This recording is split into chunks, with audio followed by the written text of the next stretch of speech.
गड़बड़ तो नहीं है, कहीं ऐसा तो नहीं कि आपका जो प्रोग्राम है उसमें कोई एरर हो, तो वो सारी गड़बड़ें भी चेक करेगा और अगर गड़बड़ होगी तो एरर थ्रो कर देगा।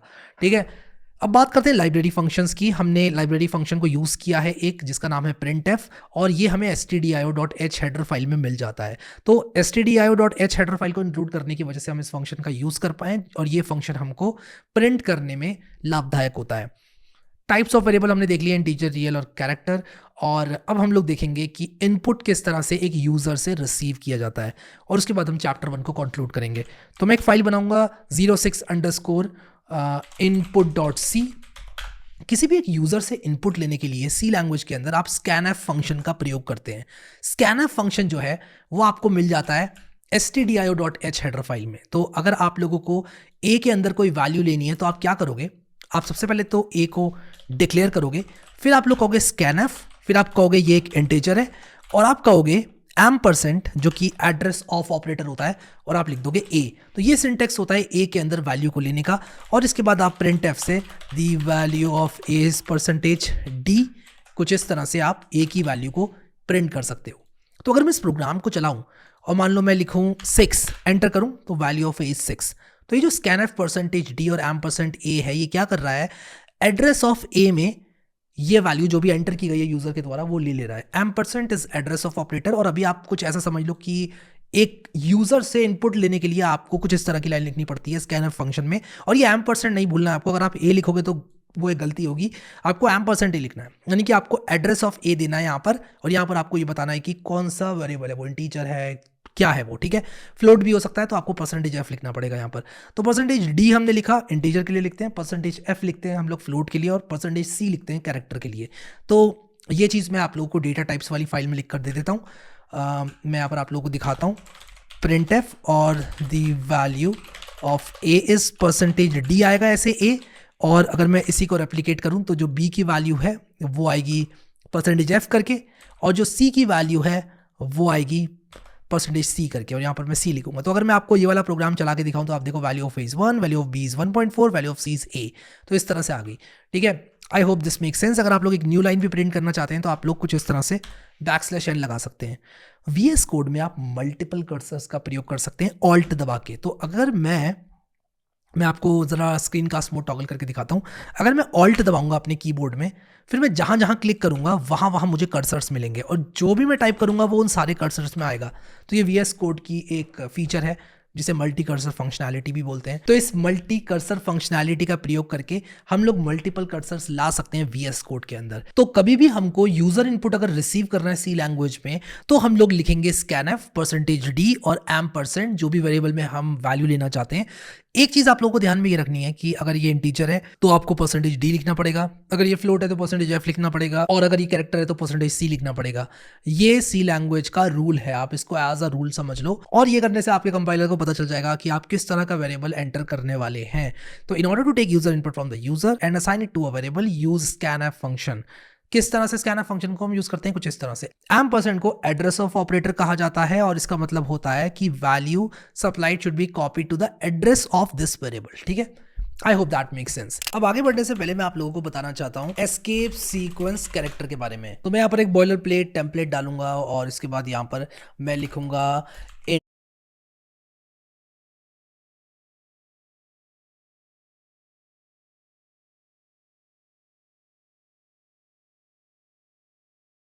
a, और इसके बाद मैं लिखूंगा यहाँ पर char_ch। अब char_ch में मैं लिख सकता हूँ a, मैं लिख सकता हूँ b, मैं ch इज इक्वल टू कर सकता हूँ c।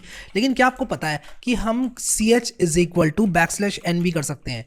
लेकिन एक मिनट, कैर तो सिर्फ एक कैरेक्टर स्टोर करता है ना, तो ये दो कैरेक्टर्स क्या कर रहे हैं यहाँ पर? नहीं, ये दो कैरेक्टर्स नहीं है, ये सिर्फ एक कैरेक्टर है, और इस तरह के कैरेक्टर्स को कहा जाता है एस्केप सीक्वेंस कैरेक्टर्स। ये दिखते तो दो कैरेक्टर्स की तरह है, लेकिन होता सिर्फ एक कैरेक्टर ही है। इनमें से होते हैं \n, जो कि न्यू लाइन को रिप्रेजेंट करता है। मैं यहाँ पर लिख देता हूँ रिप्रेजेंट्स न्यू लाइन। तो अगर मैं यहाँ पर करूँ printf, और printf के बाद मैं लिखूँ हे आई एम गुड, और \n मैं यहाँ पर लिख दूँ, और मैं यहाँ पर नाइस लिखूँ मान लो। तो मैं अगर आपको इस प्रोग्राम का आउटपुट दिखाऊँ तो आप लोग को यहाँ पर दिखेगा क्या? आपको दिखेगा एक न्यू लाइन आ गई है और उसके बाद नाइस आया है, विच मीन्स कि \n हम जहाँ भी लगाते हैं वहाँ पर एक न्यू लाइन आ जाती है। How about \t? \t हम जहाँ भी लगाते हैं वहाँ पर टैब की तरह स्पेस आ जाती है बहुत सारी। What about \_? डबल कोट वाली स्ट्रिंग के अंदर एक डबल कोट लगाने के काम आता है।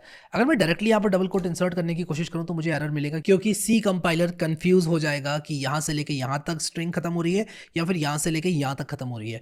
तो आप यहाँ पर बैकस्लैश कुछ इस तरह से लगा सकते हैं जिससे कि आप बता रहे हैं कंपाइलर को कि भाई ये एक डबल कोट कैरेक्टर है। तो ये भी एक एस्केप सीक्वेंस कैरेक्टर होता है। मैं इसको रन करूंगा और आपको दिखाऊंगा यहाँ पर हे आई एम गुड और उसके बाद डबल कोट और नाइस। सेम काम हम सिंगल कोट के साथ भी कर सकते हैं और सिंगल कोट को भी एस्केप किया जा सकता है बिल्कुल इसी तरह।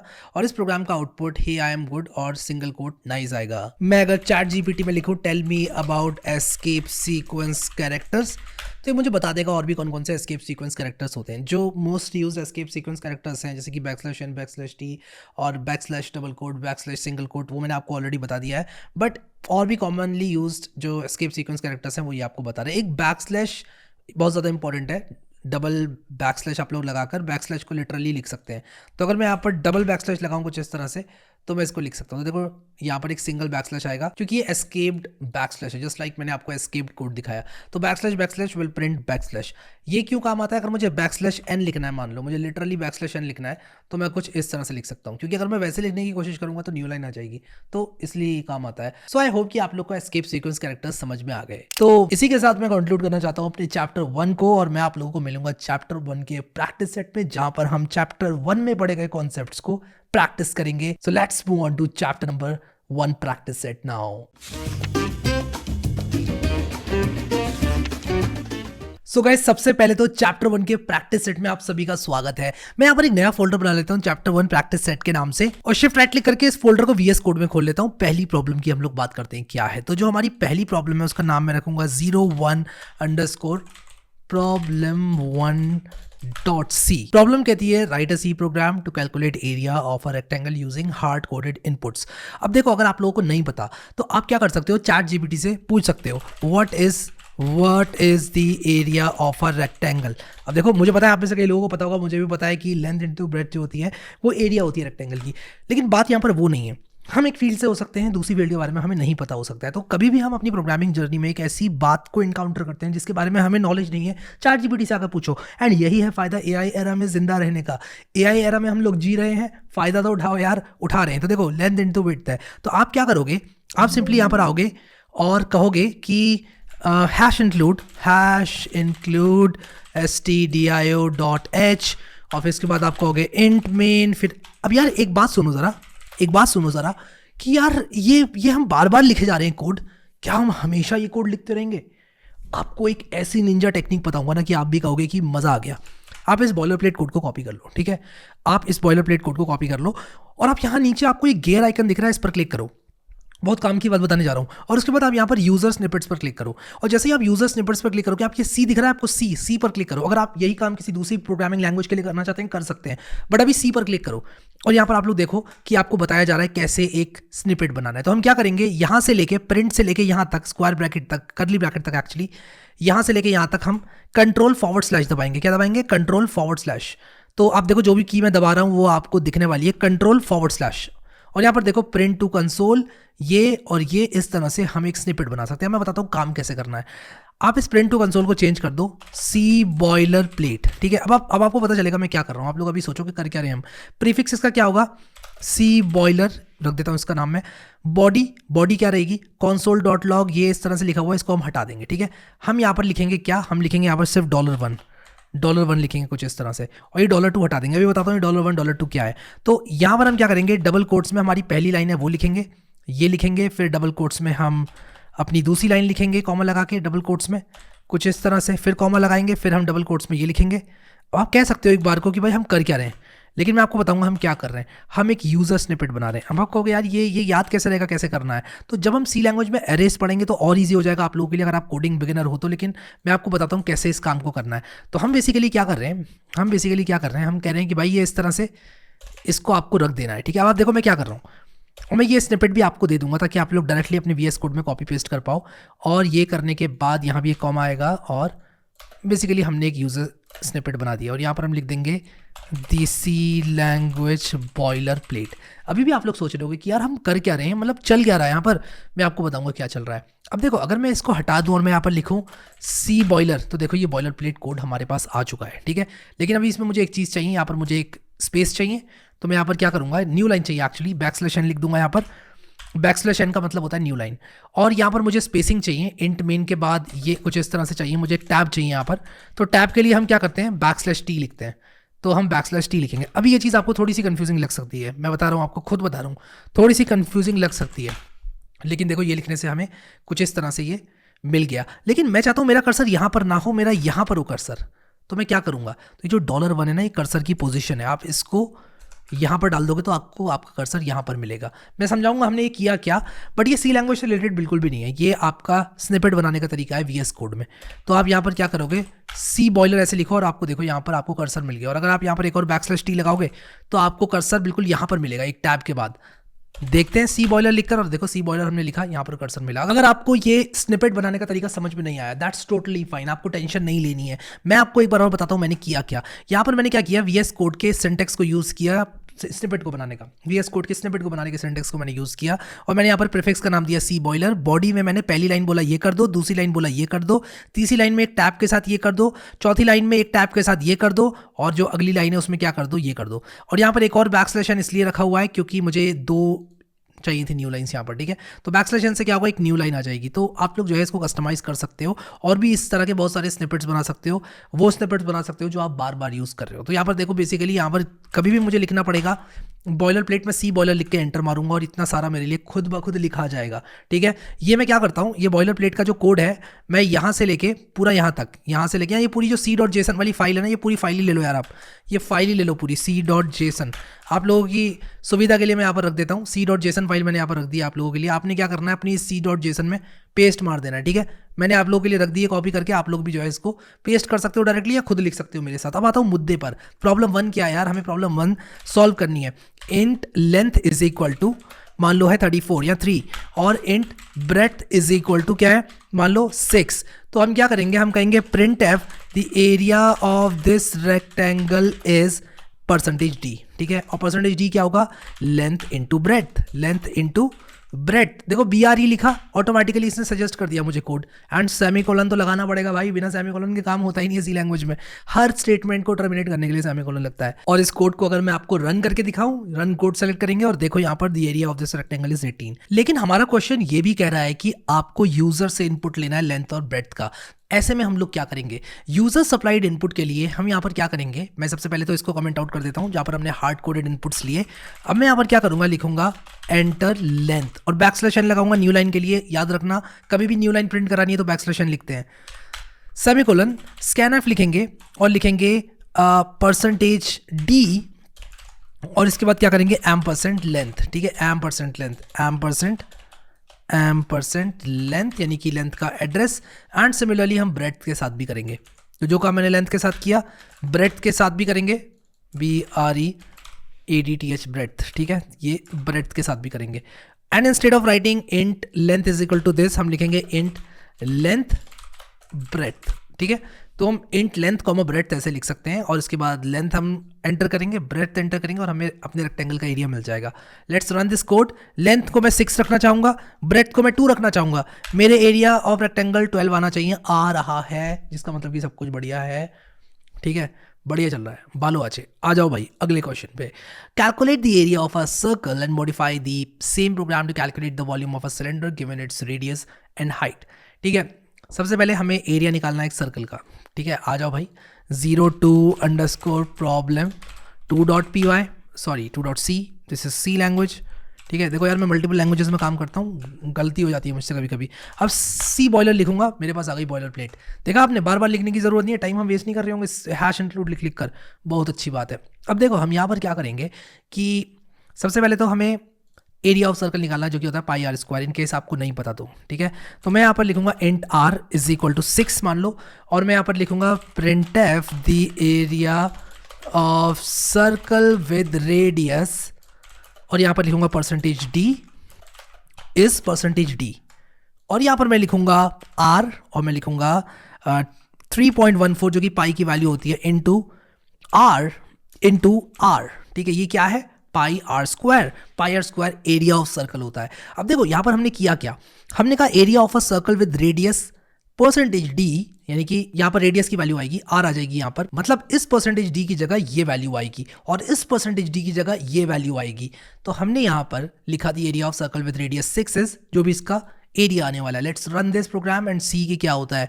Area of a circle with radius 6 is, यहाँ पर हमारे पास आ गया, लेकिन यार ये गड़बड़ नहीं हो गई थोड़ी, पाई आर स्क्वायर मैंने यहाँ पर लिखा, ये 1546,188, ये कुछ तो गड़बड़ है भाई साहब, कुछ तो गड़बड़ है। 3.14 into r into r. Okay, तो मैंने क्या किया यहाँ पर परसेंटेज एफ मुझे लिखना चाहिए, क्योंकि यहाँ पर जब मैं 3.14 से मल्टीप्लाई करूंगा तो एक फ्लोटिंग पॉइंट नंबर आएगा डेसिमल वाला, तो मुझे परसेंटेज एफ लिखना पड़ेगा, ये मेरी गलती थी। तो आप देखो यहाँ पर हम रन करेंगे तो 113.04 आ गया। तो इन चीज़ों का सी लैंग्वेज में हमें काफ़ी ध्यान रखना पड़ता है। सी लैंग्वेज एरर थ्रो नहीं करेगा अगर आप इस तरह की सिली मिस्टेक्स करोगे, तो आपको खुद ध्यान रखना पड़ेगा। तो हाँ, कहीं ना कहीं आप इसको सी लैंग्वेज का ड्रॉबैक कह सकते हो, but C is a very beautiful language और आपको एज अ प्रोग्रामर ध्यान रखना है चीज़ों का। सी में कुछ भी होता है वो एक रीज़न से होता है, ठीक है, और आपको ध्यान रखना है कि जहाँ जहाँ फ्लोटिंग पॉइंट नंबर है वहाँ परसेंटेज एफ लगाएं। अब यहाँ पर बोला गया है कि सेम प्रोग्राम को मॉडिफाई करके आपको वॉल्यूम ऑफ अ सिलेंडर निकालना है। अब मान लो आपको नहीं पता कि वॉल्यूम ऑफ अ सिलेंडर क्या है, तो ये बता देगा आपको पाई आर स्क्वायर एच होता है भाई वॉल्यूम ऑफ अ सिलेंडर, तो पाई आर स्क्वायर एच होता है, आप पाई आर स्क्वायर को एच से मल्टीप्लाई कर दो। तो यहाँ पर आपको सिंपली क्या करना है, एंट हाइट इज इक्वल टू मान लो 9 हो गई या मान लो 10 हो गई, तो क्या होगा 1130.4 होगा, ठीक है। तो यहाँ पर मैं क्या करूँगा कि area of circle with radius this, volume of cylinder लिख दूंगा यहाँ पर मैं, volume of cylinder with radius this and height percentage D. अब देखो मेरी जो हाइट है वो इंटीजर है, इसलिए मैंने परसेंटेज डी लिखा। ये वाले परसेंटेज डी की जगह ये आर आएगा, ये वाले परसेंटेज डी की जगह मैं एच लिखूंगा, और ये जो परसेंटेज एफ है इसकी जगह ये आएगा। तो देखो कौन सा परसेंटेज डी किससे मैप्ड है। यहाँ पर मैंने हाइट रखा है अपने वेरिएबल का नाम, तो मुझे हाइट लिखना पड़ेगा, एच रखता अगर वेरिएबल का नाम में तो एच आता, ठीक है। तो इन बातों का ध्यान आप लोग थोड़ा सा रखना। R height 3.14 into r into height, ठीक है, क्योंकि पाई आर स्क्वायर एच होता है। तो देखो पाई आर स्क्वायर एच मैंने लिखा है, कुछ नहीं करना है, सिंपल फॉर्मूले को लगा के चिपका देना, काम हो जाएगा आपका। रन करो।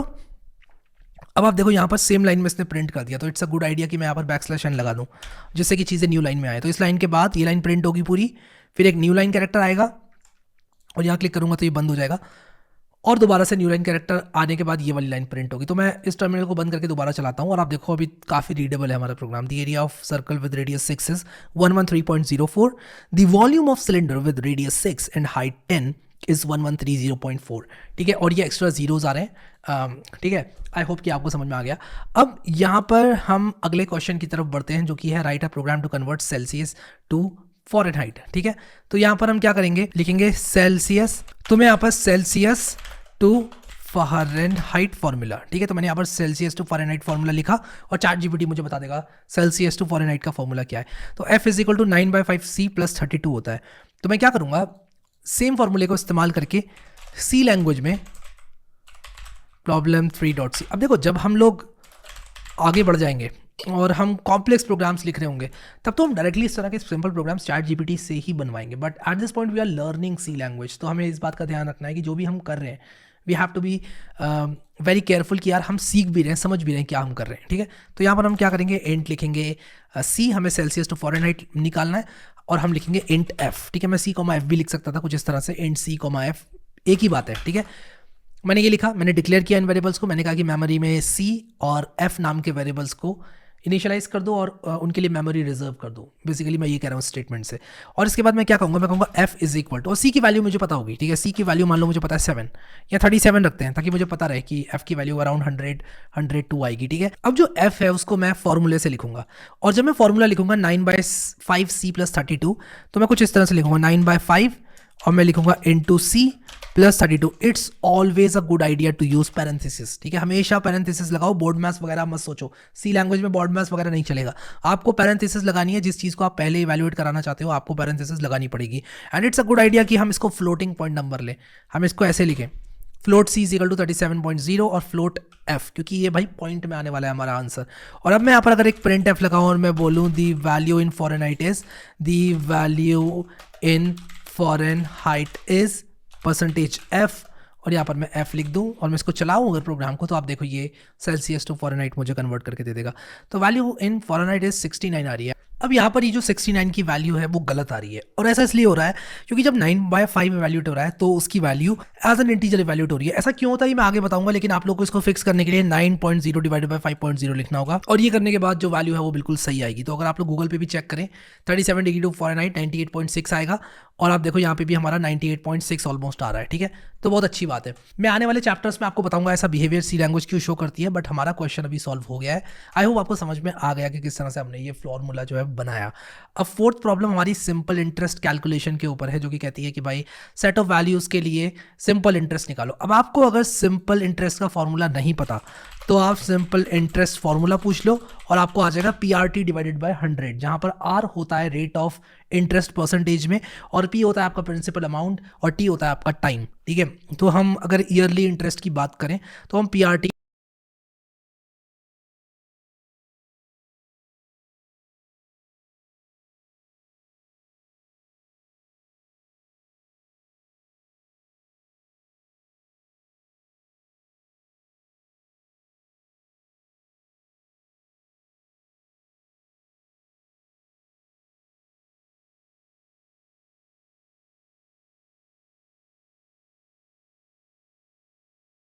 So you're ambitious. You got big dreams, you want to be successful, and ultimately you want to live the life you've always imagined. But there's a problem. You're lazy. You know exactly what you should be doing, yet you don't do it, leading to feelings of guilt, because deep down, you know you're capable of more. This guilt builds up over days, weeks, months, until it turns into acceptance. And then the new year arrives, and with it, the same goals from last year. You start off strong, fueled by motivation and a bit of delusion, but before you know it, procrastination creeps in. Like that one relative who always shows up uninvited, your lingering procrastination turns into a daily cycle of laziness. And before you know it, you've labeled yourself as a lazy person. So how do we break this cycle and break free from procrastination? Well, there are many videos on the internet, but majority of them only address the symptoms, like deleting social media or removing distractions. While these may help in the short term, they fail to address the real issue, the root cause behind procrastination, which can be summed up in one word: inertia. In physics, inertia is the tendency for objects at rest to stay at rest, and objects in motion to stay in motion, unless acted upon by an external force. This also happens to be Newton's first law of motion, and it applies just as much to tasks as it does to objects. Getting started on any task, no matter how small, requires an initial push and some amount of energy to overcome the resting state of inertia. And this precisely is the issue. We make this initial push so big and difficult in our minds that instead we just avoid the task entirely and distract ourselves with cheap dopamine-inducing activities. So to break procrastination, we need to break inertia. And there are two ways to do this. Getting started is the most difficult part, so make this as easy as possible by reducing the stakes and taking the smallest step forward. For example, if you tell yourself, I need to sit down and complete my 5,000-word essay, the inertia is too strong, as the stakes are so high. But instead, if you tell yourself, I'm only going to write 50 words, the feeling of inertia is much lower, as now it's pretty easy to get started without needing to rely on willpower or discipline. Another popular technique is the 2-minute rule. If you don't feel like doing the work, just tell yourself you'll do it for 2 minutes, and then stop should you want to. For example, you don't feel like cleaning your room. Put on a song, clean your room, and stop when the music stops. The best part is, usually you'll continue longer than 2 minutes, or you'll end up writing more than 50 words. And this is because objects in motion stay in motion. Meaning once we get started, we start gaining momentum, and this momentum keeps us going for longer. Initially, it's like pushing a ball uphill, but once we pass the point of inertia, it's downhill from there. And that's why it's important that the initial push is small and easy. In other words, reduce the stakes and start with just 2 minutes. You can apply these two methods to any area of your life to overcome procrastination, whether that's getting to the gym, working on your side hustle, maintaining your relationships, or pretty much anything. तो hello guys, कैसे हो आप सभी? I hope आप सभी लोग बढ़िया होगे। तो आज मैं फिर से लेकर आ गया हूँ एक बहुत ही जबरदस्त और नया मानवा जी टोटली एपोक्लिप्स के ऊपर होने वाला है। तो चलिए बिना किसी देरी से जल्दी से शुरू करते हैं। कांग एक सिंगल वर्जिन अनाथ और बेरोजगार एक्स जिम ट्रेनर। उसकी लाइफ पहले ही इतनी बेकार थी कि उसके बारे में सोचकर किसी की भी सिंपैथी जाग जाए, लेकिन अब उसकी हालत ऐसी हो गई थी कि खुद पर रोने का भी टाइम नहीं मिलता। जहां वह फंसा था उसे आप लिटरल नरक कह सकते हैं। मच्छरों से पिटना, गॉब्लिन्स से चीरा फाड़ होना। तो हेलो गाइस, कैसे हो आप सभी? आई होप आप सभी लोग बढ़िया होगे। तो आज मैं फिर से लेकर आ गया हूँ एक बहुत ही ज़बरदस्त और नया मानवा, ये टोटली एपोक्लिप्स के ऊपर होने वाला है। तो चलिए बिना किसी देरी से जल्दी से शुरू करते हैं। कांग एक सिंगल वर्जिन अनाथ और बेरोजगार एक्स जिम ट्रेनर। उसकी लाइफ पहले ही इतनी बेकार थी कि उसके बारे में सोचकर किसी की भी सिंपैथी जाग जाए, लेकिन अब उसकी हालत ऐसी हो गई थी कि खुद पर रोने का भी टाइम नहीं मिलता। जहां वह फंसा था उसे आप लिटरल नरक कह सकते हैं। मच्छरों से पिटना, गॉब्लिन्स से चीरा फाड़ होना,